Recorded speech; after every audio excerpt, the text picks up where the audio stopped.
Good morning students. BEd first year अर्थात BEd प्रथम वर्ष बीएड फर्स्ट ईयर में पेपर 6 जिसका नाम है जेंडर स्कूल एंड सोसाइटी अर्थात लिंग विद्यालय और समाज यूनिट सेकंड इकाई 2 के अंतर्गत आज हम जानेंगे Indira Gandhi national open university IGNOU अर्थात इंदिरा गांधी राष्ट्रीय मुक्त विश्वविद्यालय।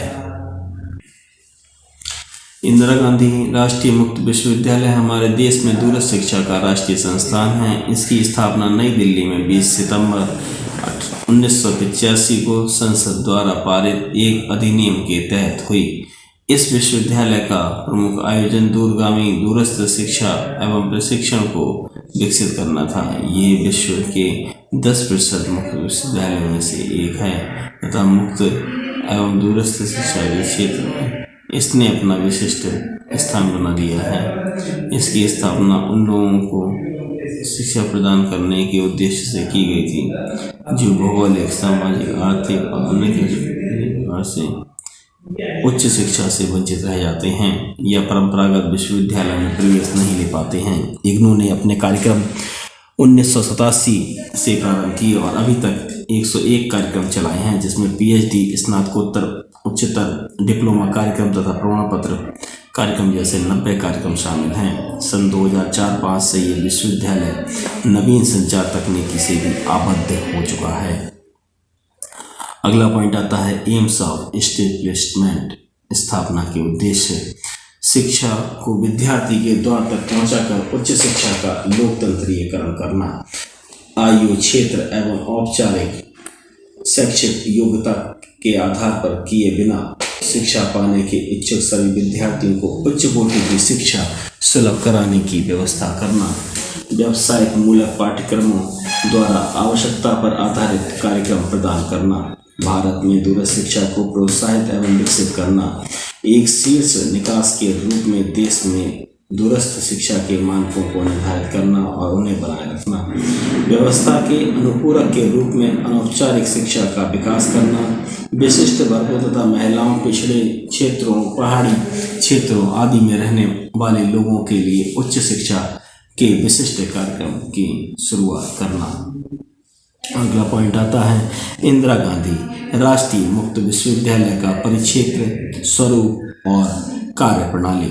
इंदिरा गांधी राष्ट्रीय मुक्त विश्वविद्यालय का परिक्षेत्र अत्यंत व्यापक है। पूरे देश के दूर दराज के क्षेत्रों, लद्दाख, अरुणाचल प्रदेश, पोर्ट ब्लेयर, अंडमान निकोबार द्वीप समूह और लक्षद्वीप तक के शिक्षार्थियों का नामांकन इसमें है।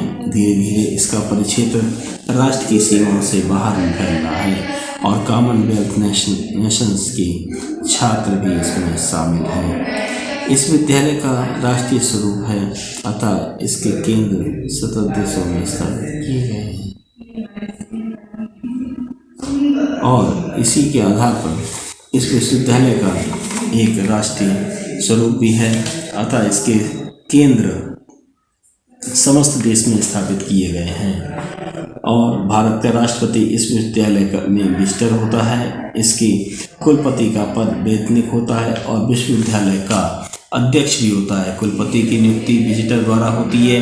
विश्वविद्यालय की व्यवस्था और प्रशासन के लिए प्रबंध समिति, विद्या परिषद, योजना परिषद, वित्त समिति और बोर्ड ऑफ रिकॉग्निशन होता है। कुलपति उक्त परिषदों का पदेन सदस्य होता है तथा उनकी सहायता के लिए उप कुलपति, डायरेक्टर्स, कुल सचिव और वित्त अधिकारी होते हैं।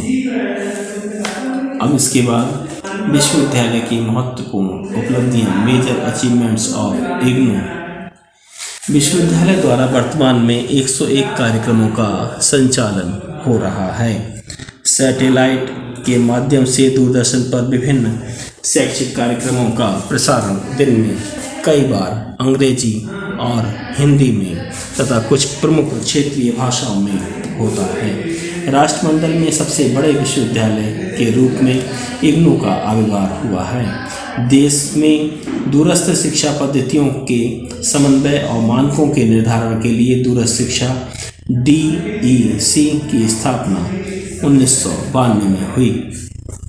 कॉमनवेल्थ ऑफ लर्निंग COL द्वारा दूरस्थ शिक्षा के उत्कृष्ट केंद्र के रूप में मान्यता 1993 में की गई। एक मार्गीय द्विमार्गीय ऑडियो टेलीकॉन्फ्रेंसिंग आयोजित करने के लिए इग्नू इसरो द्वारा संचालित चैनल प्रारंभ किया हुआ। FM रेडियो स्टेशन द्वारा ज्ञानवाणी नामक शैक्षिक कार्यक्रम का प्रसार तथा इग्नू द्वारा तैयार करना, ये कार्यक्रमों का भी प्रसारण होता है। कॉमनवेल्थ ऑफ लर्निंग द्वारा दूरस्थ शिक्षा अधिगम सामग्री के लिए उत्कृष्टता उपलब्ध कराती है। अन्य देशों तक भी इग्नू की सेवा को पहुंचाया आदि है। अगला पॉइंट आता है ऑर्गेनाइजेशनल स्ट्रक्चर, संगठनात्मक ढांचा। इग्नू का संगठनात्मक ढांचा इस प्रकार है: प्रबंध निकाय, योजना परिषद, विद्या परिषद, दूरगामी शिक्षा परिषद, वित्त समिति। इसके अतिरिक्त भी विभिन्न अध्ययन संस्थाओं द्वारा शैक्षिक क्रियाकलापों को नियंत्रित किया जाता है। अन्य विश्वविद्यालयों की तरह इसमें कोर्ट या सीनेट या कुलपति का प्रावधान नहीं होता है तथा भारत के राष्ट्रपति इसके विजिटर होते हैं। विभिन्न विषयों के अध्ययन के समन्वय हेतु विश्वविद्यालय अलग अलग विभागों की बजाय अध्ययन विद्यापीठ में माध्यम से कार्य करता है। प्रत्येक विद्यापीठ में एक निदेशक के अधीन होता है। निदेशक में विद्यापीठ के कर्मचारी और विद्यालय के विभिन्न शैक्षिक, प्रशासनिक और सेवा शाखाओं के तालमेल रखते हुए शैक्षिक कार्यक्रमों एवं पाठ्यक्रमों की योजना तैयार करने, उनका पर्यवेक्षण करने तथा विकसित और आयोजित करने का दायित्व भी इस समय निम्नलिखित अध्ययन विद्यापीठ में चल रहा है। कंप्यूटर एवं सूचना विचार विज्ञान विद्यापीठ, सतत शिक्षा विद्यापीठ, शिक्षा विद्यापीठ, इंजीनियरिंग एवं प्रौद्योगिकी विद्यापीठ और स्वास्थ्य विज्ञान विद्यापीठ, मानविकी विद्यापीठ, प्रबंधन अध्ययन विद्यापीठ, विज्ञान विद्यापीठ और सामाजिक विज्ञान विद्यापीठ। अगला पॉइंट आता है करिकुलम कंस्ट्रक्शंस, पाठ्यक्रम निर्माण। इंदिरा गांधी राष्ट्रीय मुक्त विश्वविद्यालय द्वारा संचालित पाठ्यक्रम विविधतापूर्ण और बहुस्तरीय है तथा इसके द्वारा डिग्री, डिप्लोमा, सर्टिफिकेट स्तर के पाठ्यक्रम चलाए जा रहे हैं जो सामान्य ज्ञान, व्यवसायिक कुशलता और तकनीकी शिक्षा से संबंधित होते हैं। 3 वर्षीय स्नातक और परास्नातक पाठ्यक्रम के अलावा व्यावसायिक प्रबंधन, दूरस्थ शिक्षा, पोषाहार, बैंकिंग, अंग्रेजी और हिंदी में सृजनात्मक लेखन, कंप्यूटर अनुप्रयोग तथा कला, विज्ञान और वाणिज्य में स्नातक के साथ साथ दूरस्थ शिक्षा और व्यवसाय प्रशासन में स्नातकोत्तर, बागवानी, डिप्लोमा और सर्टिफिकेट स्तर के कार्यक्रम प्रचलित हैं। यह विश्वविद्यालय प्रतिवर्ष कुछ नए पाठ्यक्रमों की शुरुआत भी करता है। इन पाठ्यक्रमों हेतु अध्ययन सामग्री देश की विभिन्न संस्थाओं, विश्वविद्यालयों और स्वयं इग्नू के विशेषज्ञों द्वारा भी तैयार की जाती है, जिसके द्वारा प्रेस में भेजने से पूर्व इस सामग्री की जांच इग्नू के विषय के जो विशेषज्ञ होते हैं वो इसमें अपना ध्यान लगाते हैं और देखते हैं। शैक्षिक यूनिट डिजाइनर इसका पर्यवेक्षण भी करता है और भाषा विशेषज्ञ इसे संपादित करते हैं। इसी प्रकार पाठ्यक्रम लेखकों के द्वारा, विश्वविद्यालय के संकाय सदस्यों के द्वारा और प्रोड्यूसरों के परामर्श से दृश्य और श्रव्य कैसेट भी तैयार किए जाते हैं।